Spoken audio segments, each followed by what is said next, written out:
할렐루야. 성령께서 이 시간 말씀 가운데 큰 능력으로 역사하실 줄 믿습니다. 우리 그리스도인들이 세상을 살아가면서 세상과 성별된 무리인 것을 우리가 알아야 됩니다. 그렇기 때문에 우리는 사실 어떻게 보면은 별거 아닌 일에도 세상으로부터 때로는 비난을 당하기도 하고, 또 유별나게 세상 사람들이 우리 그리스도인들에게 관심을 갖고 비난하곤 그렇게 합니다. 여러분, 그 이유가 어디에 있습니까? 아주 간단합니다. 세상이 우리 그리스도인들을 향해서 아주 유별나게 큰 기대를 걸고 있기 때문에 그렇습니다. 그렇다면 여러분, 우리가 성별된 그리스도인이라고 하면은 도대체 무엇이 세상 하나님을 알지 못하는 자들과 다를 것인가? 일주일에 주일날 나와서 교회 예배드리고 찬송 부르고 성경을 좀 남보다 조금 알고, 여러분, 그런 것이 세상 사람들과 다른 것인가? 아니면 근본적으로 도대체 무엇이 다른 것인가? 오늘 읽어드린 말씀은 이 문제에 대한 분명한 해답을 우리에게 주고 있습니다. 그들은 하나님의 백성으로 구별하는 예식을 하나님께서 행하라고 명령하셨고 그대로 따릅니다. 이스라엘 백성들이 요단강을 건넜어요. 이제는 하나님의 약속하신 땅에 첫 발을 내디뎠습니다. 그래서 이제 그들은 새로운 땅에서, 하나님의 축복의 땅에서 새로운 삶을 시작합니다. 그런데 하나님께서 그들에게 두 가지의 예식을 행하여라, 이렇게 명령하십니다. 이 두 가지의 의식을 통해서 하나님께서는 성별된 하나님의 백성들에게 아주 중요한 사실을 그들에게, 또 그들의 영혼 깊이 심어주고자 하는 그런 의도가 하나님께 있었습니다. 여러분, 이 두 가지 예식이 바로 오늘 말씀 가운데 수록되어 있는데, 그 하나는 할례의 예식이고 또 하나는 유월절의 의식이었습니다. 이 두 가지는 구약 성경으로 끝나는 것이 아닙니다. 내용은 똑같아요. 그런데 다른 방법을 통해서 신약 성경에 전개되는 똑같은 사상의 지속적인 의식이 있습니다. 여러분, 그것이 뭐예요? 하나는 할례와 같은 의식인 세례 예식이 있어요. 또 하나는 유월절 행사와 똑같은, 오늘날 이것을 주의 만찬으로 예수님께서 승화시킨 예식이 있습니다. 여러분, 그래서 먼저 우리가 생각할 것은 할례의 예식. 하나님께서 할례의 예식을 행하라고 말씀합니다. 할례의 예식이라고 하는 것, 여러분 보세요. 하나님은 왜 하필이면 이 시점에서 이스라엘 백성들에게 할례를 행하라고 하시는가? 여러분, 하나님께서 명령하는 예식이라고 하는 것은 그저 의식으로 끝나는 것이 결코 아닙니다. 하나님께서 그 예식을 통해서 우리에게 주시고자 하시는 그 뜻이, 그 의미가 무엇인가를 우리가 알아야 됩니다. 하나님은 의식 그 자체의 중요성을 두시는 분이 아니시라, 사실은 성경에 나타난 모든 예식을 통해서 우리에게 어떤 교훈을 주고 또 우리를 어떻게 교육하시려고 하는 하나님의 한 방편임을 우리가 알아야 됩니다. 할례의 예식은 세상에서 구별된 하나님의 백성이라고 하는 사실을 우리들에게 심어주는 의식입니다. 여러분, 구약성경 창세기 17장에 가서 보면은 하나님께서 아브라함에게 할례를 행하라고 명령하십니다. 그러면서 하나님께서 이렇게 말씀하셔요. 이것은 나와 너희와 너희 후손 사이에 지킬 내 언약이라. 너희는 양피를 베어라. 이것이 너와 너의 사이에, 나와 너의 사이에 언약의 표징이니라. 이렇게 말씀합니다. 할례는 여러분, 이스라엘 백성들이 하나님의 자녀라고 하는 언약의 표시입니다. 할례를 통해서 하나님의 백성과 하나님의 백성이 아닌 사람들을 구분하셨습니다. 그렇기 때문에 성별된 백성이라고 하는 것은 이 의식을 통해서 사람들로 하여금 나는 하나님의 자녀로구나 하는 그런 마음들, 그런 자세를 갖게 하기 위해서 이 할례의 예식을 행했습니다. 물론 할례의 표시가 하나님의 백성을 만드는 것은 아닙니다. 여러분, 그들은 이미 하나님의 선택받은 백성으로 태어났습니다. 그러나 하나님의 선택받은 백성으로 태어난 그들이 이 의식을 통해서, 그리고 그 흔적을 볼 때마다 계속해서 나는 하나님의 백성이로구나, 내가 하나님의 백성답게 이제는 살아야지, 여러분, 그런 마음을, 그런 생각을 갖도록 하는 것이 바로 할례의 의식이었습니다. 너는 내 백성이라고 하는 하나님께서 그 표식을 줄 때에 여러분 어때요? 어떤 부분에다가 그런 의식의 표식을 하나님께서 주시기를 원하시겠습니까? 두말할 것도 없이 잘 보이는 곳에 그런 표식을 하나님께서 주시기를 원하셨습니다. 그런데 여러분, 성경을 보면 하나님께서 아주 대단히 해학적인 방법을 고안해내셨습니다. 남자는 그렇잖아요. 하루에도 여러 번 어때요?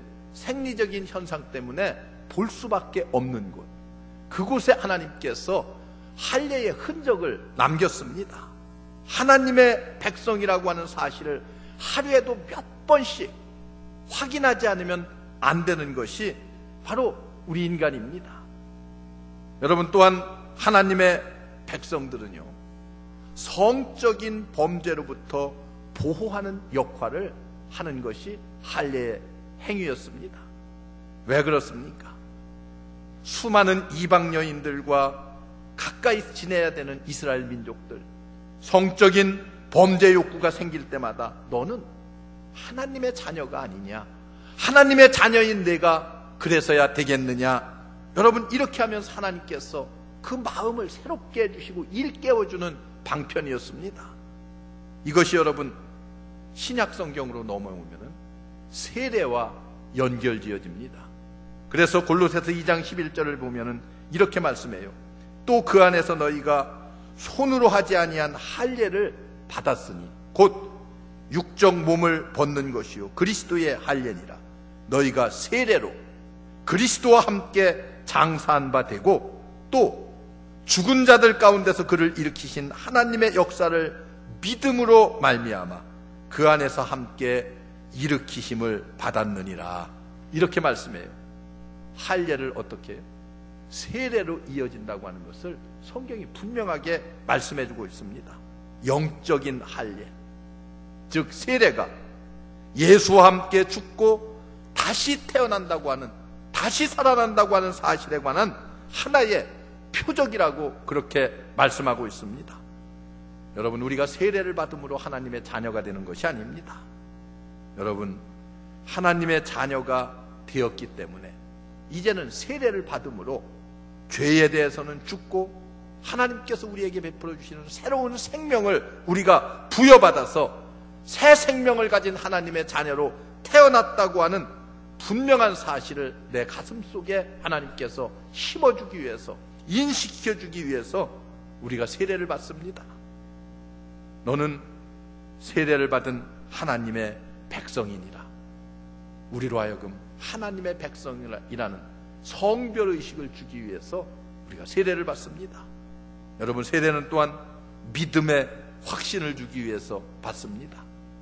하나님은, 여러분 보세요, 오늘 성경에 보면은 길갈이라고 하는 장소에서 할례를 행합니다. 요단강을 건너서 길갈이라고 하는 장소에서 할례를 받아요. 길갈이라고 하는 곳은 팔레스타인 땅의 입구와 같은, 관문과 같은 곳이 바로 길갈입니다. 여리고에서 내려다 보이는 곳이 길갈이에요. 이제 여리고를 점령해야 되는데, 쳐야 되는데, 여러분, 여리고에서 뻔히 내려다 보이는 그 장소에서 하나님께서 할례를 행하라, 이렇게 명령을 하십니다. 여러분, 그래서 광야에서 40여 년 동안 태어난 모든 사람들에게 할례를 행해요. 남자들에게 대대적인 외과 수술을 단행합니다. 7절 8절을 보세요. 그들이 대를 잇게 하신 이 자손에게 여호수아가 할례를 행하였으니 길에서는 그들에게 할례를 행치 못하였으므로 할례 없는 자가 되었음이었더라. 온 백성에게 할례를 행하기를 피라매 백성이 진중각 처소에 처하여 낫기를 기다릴 때에. 여러분, 지금 이 장소는 전쟁터입니다. 전쟁터에서 적군과 대치하고 있는 그런 상황 속에서 모든 젊은이들이, 모든 군사들이 다 세례를 받고 진중에 누워 있습니다. 여러분, 적으로 볼 적에는 이게 무슨 의미예요? 아주 찬스가 아니겠습니까? 여리고성을 공략하기 눈앞에 놓고 있습니다. 이런 긴박한 전쟁의 와중 속에서, 시점에서 자기 백성들에게 할례를 행하시는 하나님의 뜻이 도대체 어디에 있는 것인가? 여러분, 이들이 수술을 받고 누워서 생각하기를, 지금 만약에 저 적군들이 우리를 쳐들어온다고 하면은 우리는 꼼짝없이 죽을 수밖에 없구나, 점령당할 수밖에 없구나. 여러분, 그런 생각을 하고 있었습니다. 이런 상황에 그들이 의지할 곳은 어디예요? 이스라엘 백성이 그런 상황 속에서 의지할 곳은 오직 하나님 한 분뿐입니다. 수술을 행하신 하나님께서 이 민족을, 우리를 지켜주시겠지. 여러분, 그런 믿음이 그들에게 생겨났어요. 할례를 통해서. 오히려 여러분, 우리는 어떻습니까? 하나님의 자녀라고 하면서도 하나님을 의지하기보다는 내 마음 의지하지요, 내 잔꾀대로 행하지요, 내 능력 의지하고, 그리고 내 지식, 내 재물 의지하고, 그렇게 세상 내 생각대로 살고 있지는 않습니까?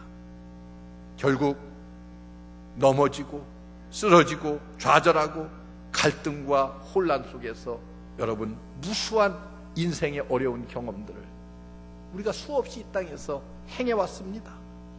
그런데 하나님은 이스라엘 백성들이 가나안을 정복해서 새로운 백성으로 살아가야 될 그들을 어떻게 했어요? 그 관문에서 다 수술을 시켜서 뉘어놓았습니다. 여러분, 전쟁터에서 일한다고 하는 것은 죽은 목숨이나 다름없지 않아요. 이런 상황에서 그들이 의지할 곳이 어디입니까? 그들이 믿을 곳이 누가 있어요? 아무것도 없어요. 이제 오직 이때까지 우리 민족을 저 애굽으로부터 광야 40년 동안 인도해 주신 그 하나님, 그 하나님밖에 내가 의지할 곳이 아무것도 없다는 것을 이스라엘 백성들이 깨닫게 되었습니다. 주님, 이제 우리는 하나님을 떠나서는 아무것도 할 수 없습니다. 하나님만 의지합니다. 여러분, 그런 믿음이 생겨났어요. 우리 예수님께서도 그렇게 말씀하십니다. 너희가 나를 떠나서는 아무것도 할 수 없음이니라. 여러분, 세례 예식도 바로 이런 표식입니다. 그리스도와 함께 내가 죽고 그리스도의 부활에 동참합니다. 나의 옛사람이 죽고 나의 죄악된 모든 옛사람이 죽어버리고 새 사람으로 태어난 이제부터는 내가 의지할 곳은 하나님 한 분밖에 없습니다. 여러분, 그런 믿음 가지고 세례받고 세례받은 하나님의 백성들은 그렇게 하나님을 의지하고 살아가야 됩니다. 그런데 여러분, 우리는 사실 따지고 보면 얼마나 많은 시간 하나님을 의지하지 못하고 잃어버리고 망각하고 살아가고 있습니까? 우리 주님, 세례의 예식을 통해서 하나님의 백성으로 성별되었다고 하는 사실을 일깨워주고, 그리고 하나님만 의지하고 믿으라, 이렇게 분명히 가르쳐 주십니다. 우리는 이 하나님 절대적으로 믿고 신뢰하고 그 하나님과 함께하는 여러분들 되시기를 주의 이름으로 축원합니다. 또 하나의 예식이 있습니다. 그것은 유월절의 의식입니다. 여러분, 이스라엘 백성들이 여리고성을 공격하기 시작하기 전에 주께서 그들에게 명령하신 또 하나의 의식은 유월절을 지키라는 거예요. 유월절은 어떤 의식이에요? 이미 이스라엘 백성들에게 있어서는 다 지나가 버린 사건이었습니다. 그러나 유월절을 하나의 의식으로 지키라고 하나님께서 말씀하시는 의도가 어디에 있습니까? 여러분, 10절에 보면은 이스라엘 자손들이 길갈에 진을 쳤고 그달 14일 저녁에는 여리고 평지에서 유월절을 지켰고, 이렇게 말씀해요.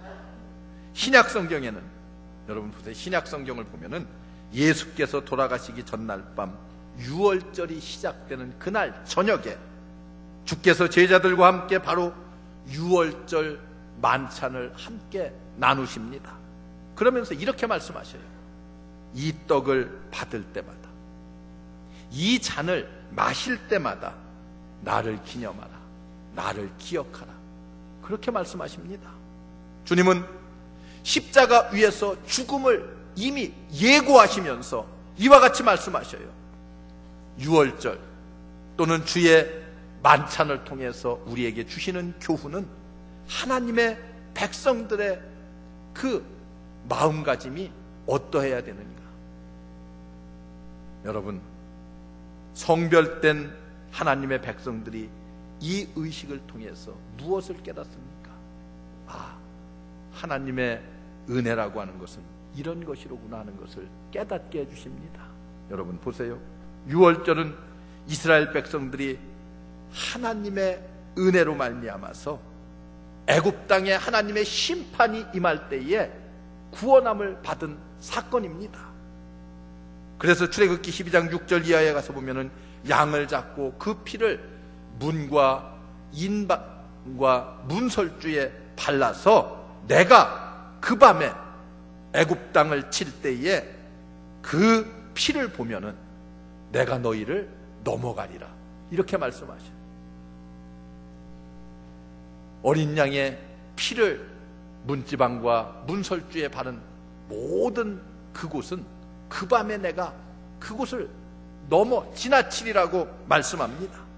이 하나님의 메시지를 듣고 그대로 이스라엘 백성들이 행했습니다. 그래서 어떻게 되었어요? 이것으로 애굽 땅으로부터, 노예의 모든 사슬로부터 완전하게 벗어날 수가 있었습니다. 여러분, 그런데 가나안까지 와서 옛날에 있었던 그 일을 다시 기억하면서 그 유월절 행사를 지키라고 하시는 하나님의 그 이유가 과연 무엇입니까? 여러분, 그 이유는 간단합니다. 주님의 은혜로 애굽 땅에서 너희가 노예 시절로부터 벗어났고, 또 주의 은혜로 광야의 40여 년의 모든 험난했던 삶을 청산하고 또 여기까지 왔고, 주의 은혜로 새하늘과 새 땅, 축복의 땅에 기거하기 시작했다고 하는 이 놀라운 사실을 너희가 잊지 말고 기억하라. 그래서 유월절을 지키라는 거예요. 여러분, 주의 만찬을 행할 때마다 우리가 생각하는 것이 무엇입니까? 주께서 나를 위해서 흘리신 보혈, 주께서 내 죄를 위해서 십자가 위에서 찢기신 그 몸, 여러분, 예수 그리스도의 이런 희생을 통해서, 십자가의 죽음을 통해서 내가, 나 같은 죄인이 구원받았다고 하는 사실을 잊지 말고 기억하라고 그렇게 말씀하고 있습니다. 그래서 사도 바울과 같은 사람은 이렇게 고백합니다. 오직 나의 나된 것은 하나님의 은혜로다. 나의 나된 것은 하나님의 은혜로다. 이렇게 고백합니다. 우리 그리스도인들의 삶이라고 하는 것은 구별된 삶입니다. 하나님의 은혜로 말미암아 구별되었어요. 그렇기 때문에 우리는 불신자들과는 달라야 됩니다. 여러분 어떻습니까? 우리의 마음속에 하나님의 구원의 은혜에 대한 것들이 얼마나 내 심령을 좌우하고 지배하고 움직이고 있습니까? 이스라엘 백성들 강을 건너서 승리에 도취되어 있을 그 즈음에 하나님께서 유월절을 지켜라, 이렇게 명령하십니다. 요단강을 건너 가나안 땅에 온 것은 너희들의 능력으로 온 것이 아니고 너희들의 지혜로 이 성을 잘 탈환한 것이 아니고 내가 너를 도왔기 때문이라. 그걸 좀 기억하라. 하나님께서 그렇게 말씀하십니다. 하나님의 은혜, 하나님의 사랑, 하나님의 인도하심을 기억하게 하기 위해서 하나님께서 이스라엘 백성들에게 유월절을 지켜라, 그렇게 말씀하십니다. 여러분과 제가 구원받은 것은 모두가 다 하나님의 구속의 은혜입니다. 내가 예수 믿게 된 것 하나님의 은혜입니다. 내가 이와 같이 하나님의 뜻 안에 살려고 노력하는 마음을 갖게 된 것도 하나님의 은혜입니다. 여러분, 이 사실을 잊어서는 안 됩니다. 성별된 하나님의 백성들은 이 은혜를 결코 잊어서는 안 될 것입니다. 또한 하나님께서는 이를 통해서 이제부터는 내 삶을 스스로 개척해서 살고 최선을 다하라, 그렇게 말씀해요. 오늘 11절 12절의 말씀을 보세요. 그 땅 소산을 먹은 다음 날 만나가 그쳤으니 이스라엘 백성들이 다시는 만나를 얻지 못하였고. 여러분, 재미있는 사건이 여기에 전개됩니다. 지금까지 광야에서 그들이 먹었던 음식이 뭐예요? 그것이 바로 만나입니다. 만나는요, 그 뜻이 이게 뭐냐, 그런 뜻이에요. 도대체 이게 뭐냐? 갑자기 하나님께서 먹을 것이 없는 이스라엘 백성들에게 하늘에서 만나가 내려왔어요. 이 신비스러운 양식이 하늘에서 내려왔을 때에 그 기적을 보고 있던 이스라엘 백성들이 야, 도대체 이게 뭐냐? 그렇게 외쳐대기 시작했어요. 그래서 그 이름이 만나가 되었습니다. 여러분, 그런데 이 신기한 음식이 가나안에 들어와서 유월절을 지킨 그 다음 날부터 그쳤습니다. 왜 만나를 주시지 않나? 하나님께서 지금도 만나를 주시면은 예수 안 믿는 사람이 없을 텐데. 여러분, 그런 생각하는 사람들이 있어요. 지금도 하나님 왜 만나를 주셔서 우리로 하여금 다 먹고 마시게 하지, 그 수고의 대가를 먹고 마시게 하느냐, 그런 생각하는 사람들이 있습니다. 왜 옛날에는 행했던 그 기적을 하나님 지금은 행하지 않습니까? 여러분, 하나님은 물론 지금도 기적의 역사를 베풀어 행할 수가 있습니다. 왜 그렇습니까? 전지하시기 때문에, 전능하시기 때문에. 그러나 여러분, 그렇게 하느냐 안 하느냐는 하나님의 주권의 영역에 달려 있습니다. 여러분, 어떻습니까? 만약 지금도 만나가 내려서 우리가 그걸 먹고 마시고 산다고 하면은 어떤 결과가 있다고 예상되십니까? 아마 밤낮 하늘만 쳐다보고 세상을 엉망으로 살아갈 거예요. 입만 벌리고 있어요. 그러나 하나님은 어떻게 해요? 이제는 내가 축복한 땅에 너희가 들어왔기 때문에 내가 땀을 흘려서 일을 하라, 노력하고 수고해서 그 수고의 대가를 먹고 살아라.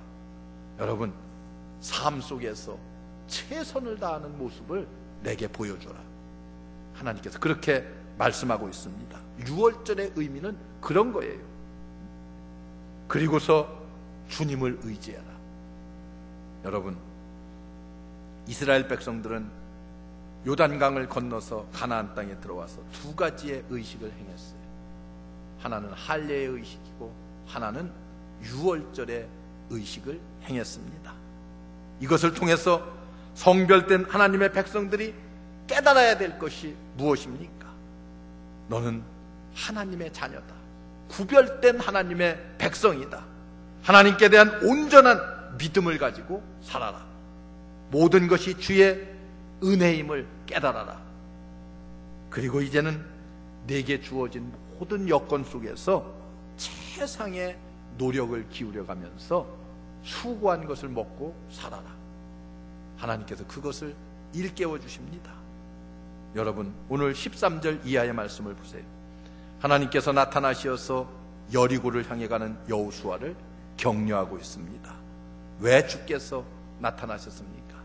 야, 이제부터는 너 혼자가 아니다. 내가 너와 함께한다. 그렇게 말씀하고 있습니다. 힘들고 어려울 때에 내가 너와 함께할 것이다. 내가 인생의 여러 가지 어려운 난관에 봉착하게 될 때에 당황해하지 말아라. 초조해하지 말아라. 내가 너와 함께하마. 내가 여기 있다. 이렇게 말씀하셔요. 우리 예수님도 그렇게 말씀하셨습니다. 너희가 세상에서 환난을 당하지만은 염려하지 말아라. 내가 세상을 이기었고 그리고 내가 너희와 세상 끝날까지 함께 있을 것이다. 왜 염려하고 왜 근심하느냐? 담대하라. 이렇게 말씀합니다. 여러분, 문제는 전쟁이 아닙니다. 우리 앞에 놓여있는 저 여리고성의 막강한 성이, 그 힘과 능력이 문제가 아니라 하나님 앞에 바로 서 있기만 하면은 전쟁은 아무것도 아닙니다. 이스라엘의 모든 전쟁은 하나님이 함께하면 승리했어요. 하나님이 함께 하시지 않으면 아무리 이스라엘이 군대를 강하게 가졌다 할지라도 패배했습니다. 가정의 문제, 사업의 문제, 여러분 성별된 그리스도인에게는 그것이 문제가 아무것도 아닙니다. 뭐가 문제예요? 내 자신이 문제입니다. 하나님과 나와 올바른 관계를 맺고 있으면 하나님은 여러분을 인도해 주시고 여러분들의 삶에 능력이 있습니다. 오늘 이 예식을 통해서 우리는 성별된 하나님의 자녀로서 감사하며 자부심을 갖고 주님을 전적으로 의지하면서 이 모든 것 하나님의 은혜입니다 고백하는 여러분들 되시기 바랍니다. 그리고 겸손히 주님 앞에 엎드려서 최선을 다해 살겠노라고 고백하십시오. 그러면 여러분들 앞에 놓인 여리고의 그 튼튼했던 그 어떤 장벽들이라 할지라도 순식간에 무너지는 기적을 체험하리라고 믿습니다. 우리 모두 성별된 그리스도인으로서 새로운 삶을 승리롭게 살아가는 여러분들 되시기를 주의 이름으로 축원합니다. 기도하겠습니다. 은혜로우신 하나님, 감사합니다. 오늘도 우리를 불러주시고 귀한 예식을 통해서 우리에게 깨우침을 주시니 감사합니다. 언제나 하나님 앞에 주의 은혜로 내가 오늘을 살아갑니다 고백할 수 있는 믿음의 자녀들 다 삼아 주시옵소서. 예수님의 이름으로 간절히 기도하옵나이다. 아멘.